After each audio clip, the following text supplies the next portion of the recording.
What's interesting is that around the 2020s is around the time where if history does repeat itself, we're probably in or close to the bridge. And obviously, if you look around the world right now, we are in quite a lot of political, social, economic turbulence.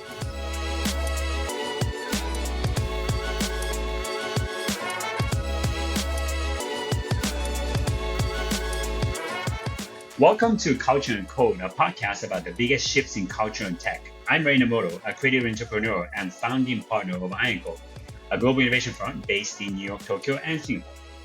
And I'm Tara Tan, managing partner of Strange Ventures, an early stage fund focused on the future of computing. So today's topic, I would say, is perhaps a little nerdier than our usual beat.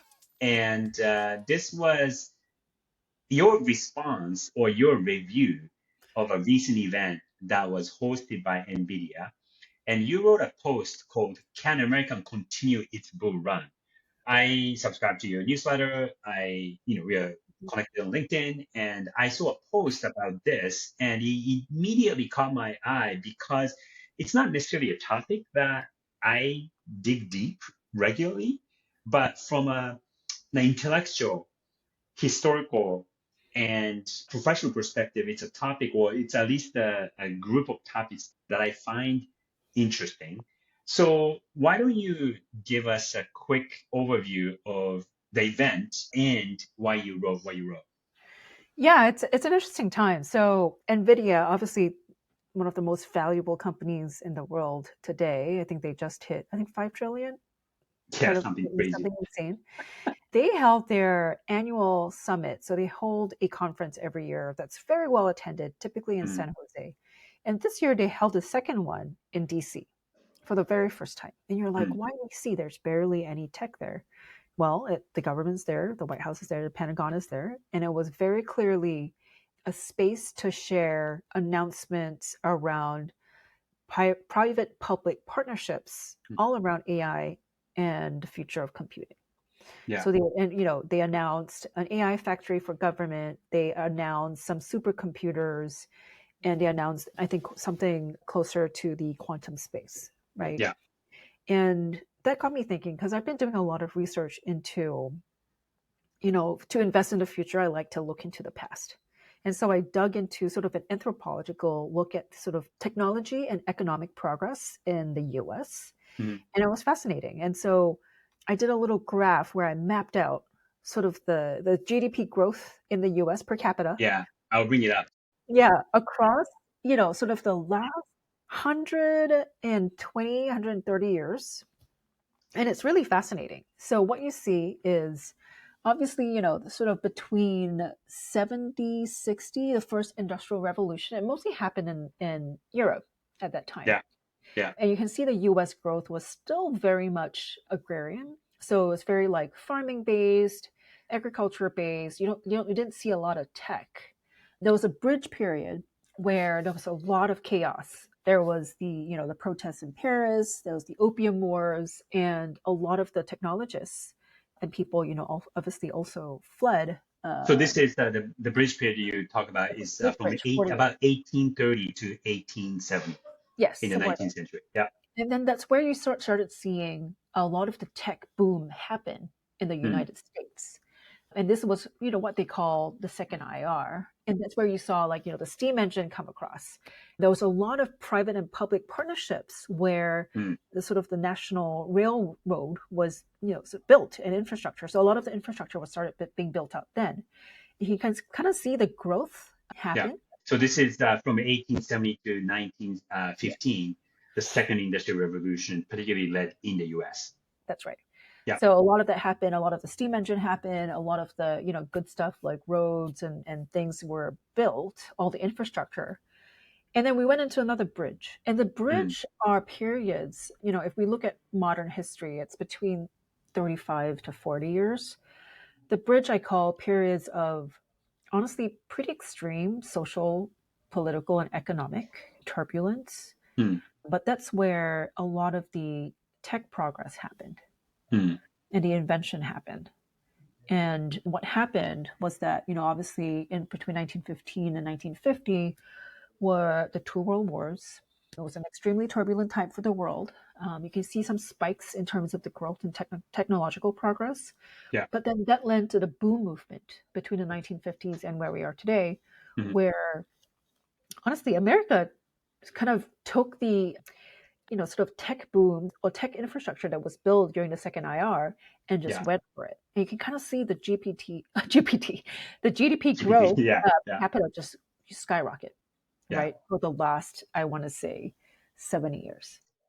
So what's interesting is that around the 2020s is around the time where if history does repeat itself, we're probably in or close to the bridge. And obviously, if you look around the world right now, we are in quite a lot of political, social, economic turbulence. And we are also seeing a lot of technological innovation and invention happen. So just to pause here a bit, we've seen these pockets of bridges that are sandwiched by major revolutions happening in society. First, back in the 18th century in Europe, and then in the early part of late 19th century and the early part of the 20th century in the US, Industrial Revolution, and then the latter half of the 20th century and in the first 10, 20 years of the 21st century as the information age, that revolution. And you're saying that like we are now in the bridge phase before the next major revolution, which we could call it AI revolution or intelligence revolution. Is that the point that you are making Yeah, here? that's my hypothesis. I mean, that's my Yeah, hypothesis. Obviously, assuming that patterns repeat themselves, right? And who yeah, knows?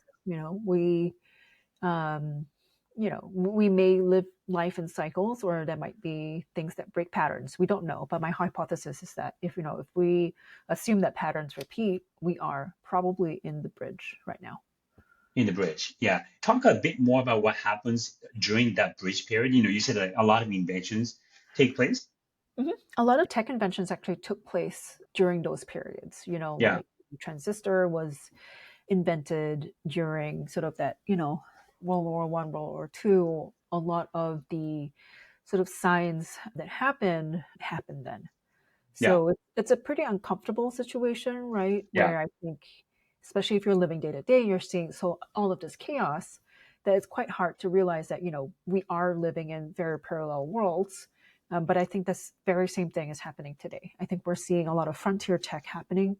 Not just in AI, in robotics, in self-driving cars, in sort of new types of high-speed railway systems. I think there's a lot of invention happening Hmm. right now, but we're also in a period of extreme social economic turbulence. And I think this is a pretty common thread. I mean, when the industrial revolutions happened, Yeah. people were put out of work. Machines automated a lot of jobs. And, they replaced like horse carriage Hmm. trainers and horse carriage drivers and so on, right? Yeah. So Yeah. cars remove that, machines and factories replace the very agricultural way of living, which is Hmm. Hmm. agrarian way of living, which was totally different. We Hmm. introduced the 40-hour work week, right? It was actually came out of the Ford factory because they needed Oh, I think to come yes, check wow. in I on did that. not know that. Yeah. Yeah. So the 40-hour work week was born out of the Ford factory. Yeah. So Yeah. I would say that sort of the industrialization across those periods Hmm. changed our lives. And there was a lot of adjustment to be made, right? A lot of people adjusted to, oh, now we have to go to a factory and clock in Hmm. for Hmm. 8 hours a day. Hmm. Hmm. That wasn't the case before that. Before that, work was very different. You probably worked only during, sort of the sunny times or when it was Well, the optimal time's for out. farming. Yeah. Exactly. You're right. It was a very different. So all this sort of leads into a lot of social, political, and economic Yeah. developments. Yeah. And I would argue Um, we're probably in a very yeah. similar time. Yeah. I'll talk about a few different things. Yeah. So screen that we are looking at is this timeline for all the way from 1750 till 2020, and then the GDP of the US going just shooting Skyrocketing. up, to the right. And then a few different phases of industrial revolution, followed by the bridge, second industrial revolution, followed by bridge, and then the information age, and then now we are in yet another bridge period. And I'm going to show something that a friend of mine did, which is somewhat similar in terms of the timeline that we're talking about, but different. And this is sort of a combination of Japanese and English, so I'll describe what it is. So starting from 1900, so the end of the 19th century and the beginning of the 20th century. Did he, so this is a friend of mine who drew this stages of industrial revolution. So going from 1 through 6, and 1900s to 1980 is the first phase with the hardware. And then 1980s was a combination of the hardware and electronics. And then 2000 or around 2000 was hardware, electronics, and software. And in 2005, that's when software, network, and service merged to form new services such as Yahoo, Google, Amazon, Facebook, and so forth. 2015 was a combination of all those things: hardware, electronics, software, network, service.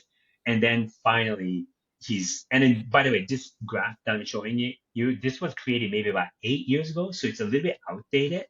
It's adding to hardware, electronics, software, network services, but also data and AI.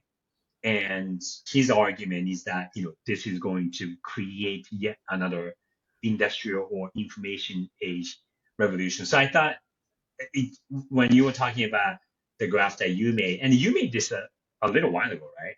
About a year ago, yeah. About a year Yeah, a ago. year ago, yes. Yeah, yeah. And then the graph that I was showing was much, much older than, was 6 or 7 years ago. So it's a little bit outdated, but it's interesting to observe these patterns. I would say like one thing that may come out of this bridge. And then as we get into the next revolution, which we might call, let's say, just for the sake of this argument, intelligence age. And this is not my quote, but it was from another friend of mine who recently wrote a book called Rethinking Work. And in it, he talks about how jobs that we have, and people like you and I may be a little bit different in that, we have our own companies or thing that we do on our own, but majority of people out there have jobs. But this friend of mine, his name is Richard Tabakwala. He's a futurist slash strategist, business strategist. And his argument is that jobs as we know will be very different, say 5, 10 years from now. And people may not have jobs like 9 to 5 or 9 to 6 jobs the same way that we do. But then we have to adapt to have work and then basically take on different jobs as an individual contributor. So it's not a corporation, working for a corporation for several years and then move on to the next corporation and so forth. But we have to adapt to maybe like an early version of it is gig economy, but maybe one of the consequences that we will see out of this bridge period is the work or the jobs as we know them may change quite drastically. Yeah, like, similar to how the agrarian work culture is now different from the factory work culture. Yeah. I believe that the term that you're looking for is a portfolio career. And I think that's pretty Oh, common, especially with the Gen Zers. Means, you have um, a handful of things that you do, and it's a portfolio career versus one track, which I yeah. think is quite interesting. Yeah. I kind of wonder. I would imagine that would be more difficult to manage for a lot of people because on one hand, I think you have flexibility in terms of when or where to work. On the other hand, you have to, I think, constantly hustle, and you have to have like multiple connections to have, different jobs from different people, and we have a portfolio, right? And you have a network of companies that you work for. And, you know, in the creative industry, it's a fairly common thing to do, but you do have to be constantly hustling, which some people might enjoy, a lot of people might not enjoy. And it may be suited for certain types of industries, but it also may not be suited for a lot of other industries. So, I haven't thought deeply into this topic specifically, how the job functions and how one might build a career, how that could change because of this AI. But I- and I don't know if it's the next 5 years or next 10 years that we'll see this bridge period where there's a lot of disruption and uncomfortable uncertainty for the majority of people, especially white collars. And I'm already seeing, and I'm sure you see this as well in your circle or in your different circles that you have. But I'm definitely seeing a lot of people who are on one hand thriving, but then a lot of other people who are just struggling in terms of being laid off. And I mean, there's just a ton of that happening right now. More so than I would say, like in the past 25 years that I've been, working professionally, that like I've seen a few recessions. One was like around 2000 when I started my career. Another one was around 2008. And yeah, I guess the COVID was one nature induced recession.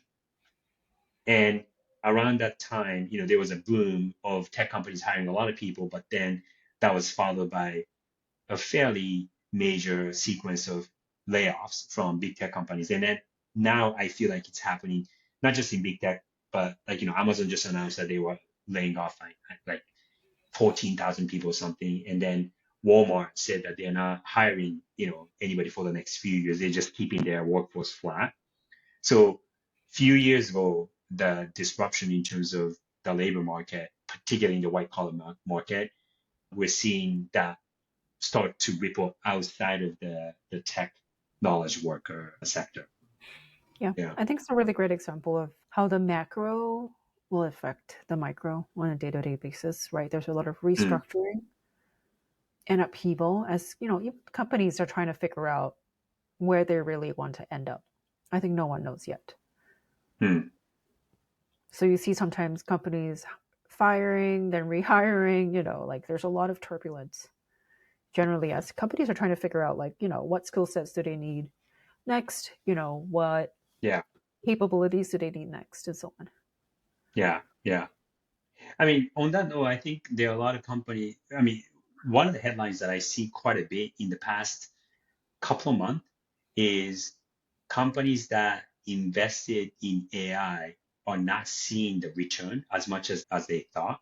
So maybe that's another disruption or another uncertainty of the bridge period that you talk about. Like people thought, oh, you know what, like AI is here and this is going to save a lot of money and this is going to save a lot of things. But then of the past year or two, whatever they invested, they may not be seeing returns of that as much as possible, as much as they thought that they would. I think it's a combination of different things. I know that report that you're referring to. I think there's Mm-hmm. a mix. I mean, there are reports out there as well that say that 60% of CEOs want to use AI, Yeah. and only like 15% have started pilots. So Mm. I think it's still very new. Yeah, yeah. I mean, you and I have gone through the different cycles of things, but perhaps 20 years ago when the internet was becoming a thing, and everybody talked about, oh, e-commerce this and digital this and network that. It took a good 5 to 10 years for a lot of the CEOs and companies to catch up with that and fully embrace it. And actually, even like as recent as 3 or 5 years ago, that people were some companies that I even like that I work with or that I know were still catching up with you know desktop, internet, mobile, and social. And then once they felt like they were finally close to catching up with that, then this AI thing happened. Yeah, right. And yeah, it's just kind of a rat race where you can never fully catch up with the speed of technology and the speed of progress. Yeah, I'm kind of curious. Like I have a feeling, and this is not necessarily based on any scientific research by any means, but the bridge period that you talk about of the past 150 years to almost 200 years. The first bridge period is 1830 and 1870, about 40 years. And then the second one is 1915 to 1950. And I wonder, if this period, bridge period that we are, or maybe we have already entered, I kind of wonder if that would last as long as that, 30 you know, years. I know. yeah. Um, I I wonder think if we it's are, more like yeah. 5 to 10 years. I mean, that's always the hope, right? But, and who knows? Yeah, Again, patterns are meant to be broken. I think we are already in it. So we're yeah, probably a couple of years in it. But yes, it's yeah. pretty sobering because it might be the rest of our lives or careers, really. How would you, as an individual working in the intersection of tech and business or investment, like how do you think your job will be impacted, and how do you foresee you changing your approach? I mean, I think everyone's job is to stay nimble, right? Yeah, There's still work to be done. There's still, but business to be done in times of, in these moments. And it's whether you're a wartime CEO or a peacetime CEO. And I think that that's kind of the mindset that, we have to come in. I mean, as me personally, as an investor, my job is to just stay on top of all of this and understand where the world is heading and, what kind of companies or technologies are needed in the future. Like that's my mandate, really. yeah, Yeah, and I think that that's not changed. Where the sort of chess pieces and how they're laid out is different, is changing yeah, constant, but that's yeah. still the game. What's changed between, say, like when you started Strange a few years ago and now? Like, what are you doing different? I think the last 2 years have been more turbulent in terms of sort of political, social, and that's affected or has had impact on tech. So, for example, Mm, I mean, in my piece, I talked about how America has basically relinquished manufacturing from yeah, the US. yeah, And I laid out a whole bunch of reasons why. In particular, was this rare earth stuff. So, rare yeah, earths, they're not rare, they're just minerals that are found on Earth that we use them for, our phones, our EVs, and different sort of technologies, right? yeah. So, what's interesting is that it's not hard to mine, and you can kind of find it in many different countries. Mm, But what's hard to do is the refining of it. So after right. you extract it from earth, you kind of have to go through a whole bunch of chemical processes to separate the elements from stuff. Yeah, And that refining process is horrible. Honestly, it's like chemically and environmentally super toxic. mm, mm, It's very hard work. It's not fun. It's not cushy. It's not the mm. knowledge economy that the US has, put its money into since the Yeah, 80s. yeah, It's like backbreaking, environmentally harming work. yeah. So It's China dirty. decided It's dirty it's work. horrible. So China decided to in the is it 80s or 90s? Mm, They decided to 90s. They took it on. So they said we're going to take it on. We're going to take the sacrifice. So they reduced regulation around mm, environment and all of stuff and people, and then they went all in. So they basically, over the last 30 years, took yeah, on the monopoly of rare earths. right. And so, I would say that this has a kind of a lot of follow-on effects, right? So there's like a tariff war happening, there's a trade war happening, Yeah, but what really is going on is that there's a little bit of a sort of battle going on around tech, right? That's really the cornerstone. Everyone is, trying to play a tech and defense all at the same time yeah, around technology, because that's where the growth is and that's where the next bull run will happen. yeah, yeah, See, everyone wants that growth. yeah. I'm just showing a map of Yeah. rare earth elements across markets. And this is another diagram from your piece. And Yeah. it shows that China dominates the reserves of rare earth minerals in the world, about 40%, and 69% of mining. But in terms of refining, China does essentially 90% Yeah. of refining. Just as a parallel, US only has 1.6% of Yeah. reserves. And when it comes to refining, less than 5%. So, I mean, when I was out, just to go back, the Nvidia conference, I didn't watch the whole thing, but I watched a good portion of it. And the opening video of that reminded me of the space war or Cold War, Yeah. of the 1960s. And I was thinking that, and then he actually, Jensen Huang, later in his speech talks about, oh, we are in the Apollo moment, without necessarily mentioning China specifically. But that's exactly what he was talking about. Back then in the 1960s, it was the U.S. against Russia, or Soviet Union, I should say, back then. And then now it's the U.S. against China. But the difference is, I think, is that while U.S. may have the IP, the soft power, the intellectual property, and all of that, but the US doesn't have the physical goods, the rare earth minerals, and China holds a good portion of what the world needs. So yeah, it'll be. I mean, we're not. This is not a geopolitical show, but I think it's going to be an essential part of any society and any, especially companies that are in tech and or manufacturing. I think it's going to be, heavily impacted by the relationship of these two countries. Yeah, absolutely. And I think that, like I often say, the US owns the top parts of the stack. So like the Yeah, software, the IP, the big, cloud companies, and China owns a lot of the manufacturing, the kind of industrialization, a lot of the, yeah, sort of whether it's batteries or materials or processing, all that stuff. So I would say, yeah, it's interesting. I mean, I think that whether America continues its bull run, I think has to come down, the next couple of years or the next 5 to 7 years or 10 years will yeah, be absolutely critical. I think will be very critical in terms of yeah. setting the pace for the next 70 years. That's where we are. I mean, half jokingly, but half seriously, a company like Nvidia, and particularly a company like Nvidia,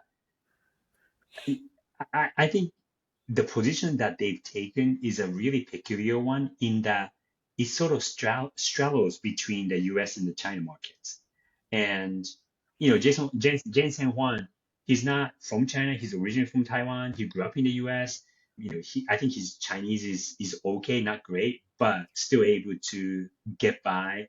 And that aspect of leadership, I think, goes a long way for creating relationships with both the US president and, I was looking up before this conversation that what his reputation might be in China, and he's sort of a mixed bag. He's respected for his leadership at the same time from a political perspective. He's clearly more pro US, obviously, and it has to be pro president as well.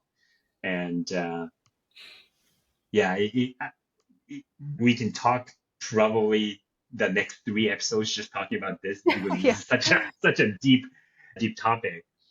But like I don't see the decoupling of China and the US for a long time. And I mean, US is trying to bring back manufacturing into the US, but just based on this map, which is showing China has a lot of the power that the US wasn't, investing for the past 3 to 4 decades. And now China definitely has a driving power Mhm. for the rest of the world. I mean, my underrated opinion, I don't know if it's Yeah, unpopular, but it's underrated, is yeah, that, having lived in multiple continents, yeah, especially the US, the EU, and Asia, I've yeah, not lived in China. I definitely have a lot of Chinese friends, yeah, and who are here in the US or who grew up here or Australia and all of that. sure. My underrated opinion is that I actually think that Americans, so take away the politics and all of Yeah, that, yeah. Americans and Chinese are very similar in terms of personality. What So do you mean by that? like just in terms of like their sense of humor and their outgoingness and their sort of way of being, it's actually quite similar. I find that You they're very mean complementary. Chinese and Americans? Like on the people level, not on the politics Yeah, yeah, level. no, On the yeah, people I level, get I it, I think get they're it. very Yeah, similar. I know it's you're like you can't generalize an entire thing, but yeah, no, I get it, I get it. but I would say like for example, Europeans and Japanese are a little bit more similar. I find, and obviously there's a huge continent, right? But like I would say Yeah, like yeah, for yeah, yeah, yeah. example, but there's a lot of like there's more like structure, formality, tradition. I Yeah, think that yeah, that's very sort of similar in terms of vibe and pace. yeah, But energetically, I find like Chinese and Americans are very similar. Like they're very energetically. I think I yeah. don't know, just very similar. Just Like that much off of much that, less formal. Yeah, like much yeah, less I'll formal. say Like a few yeah, things. I'll say a few things, and this may be an unpopular opinion and potentially politically incorrect. and on this note, yes. Yeah, yeah, yeah. Just to let you know. Yeah. I had a Jewish boss. This is like 10, 15 years ago. And he had a Chinese American wife slash partner. Okay. And he jokingly, but I think he was fairly serious when he said, "Oh, there are a lot of similarities between Jewish people and Chinese people." And I'm not gonna get into the detail of that, but I thought was quite interesting. And it just what you just said made me Yeah. remember that conversation that I had with my old boss that I Yeah. worked for a long, long time ago. And then the Yeah. second thing is that your comment about Japanese and European, and I would say a couple of things. Japanese and Scandinavians, particularly, Yes. I Yeah. think share a lot of similarities and similar sentiments. I think like, Danish furniture design and the Japanese craftsmanship, there's a lot of similarities. But I remember going to a speech in Norway, and the organizer, before I went on to stage, warned me that Norwegians are shy. They never ask questions after presentation. So don't be offended if nobody raises hands and never asks questions, which is very much the case in Japan. Like if you give a speech or even like a small classroom, let's say, people wouldn't raise hands to ask questions. Right. Yeah, so and then this was it wasn't a small, it was maybe like 300-400 people, so it was a decent size. And then I did have like 5 minutes of Q&A, and I was ready. At least I was glad that the organizer warned me about. Sure, nobody raised their hands, and then the moderator was kind enough to moderate a couple questions. There was a little bit back and forth, but yeah, just reminded me of similarities of different cultures in different Yeah. countries. Yeah. So and Yeah. yeah, I mean having lived here for a long time, having lived in Asia, and having been from Asia, I worked in China for several years, so I'm relatively familiar with the market, but not in depth. Yeah, the thing is, it's kind of the world is more divided than ever, and then the countries are kind of going in different directions. The U.S. is going different directions than what it used to be, what it used to do. But at the same time, we are more connected than ever. So we can't live without each other. And yeah, next 5 years, I think will be a bit of a bumpy ride. And yeah, it's kind of up to the individuals how to survive and how to get through to the other side. We're still young enough to have a couple of decades of career, I hope. And Yeah. yeah, the next 5 to 10 years will be the I bridge mean, period. it's probably more like 20 years if I were to be very honest. You think so? I think it will be more like 20 years. You think so? That's not to say Yeah. you can't have a career during a turbulent time. Lots of people Yeah, do. yeah, yeah, yeah. But it is, I would say it's probably a 20 Yeah, year. I think that's a good sort of mindset, and perhaps to end this conversation, like instead of having wishful thinking, hey, we'll be okay, or we should get through this, like going into knowing the bridge period can be turbulent and can be a little bit bumpy, knowing that I think would help us at least be ready for the bumpy ride as opposed to be hit unexpectedly by these bumps, which I think we're already seeing, you know. Yeah, yeah, and I think that's a true definition of optimism, right? Like you're actually quite an optimist, realist. I don't know what the term is, but there you Yeah, go. yeah, yeah, Like, yeah. I guess there's a fine line between that.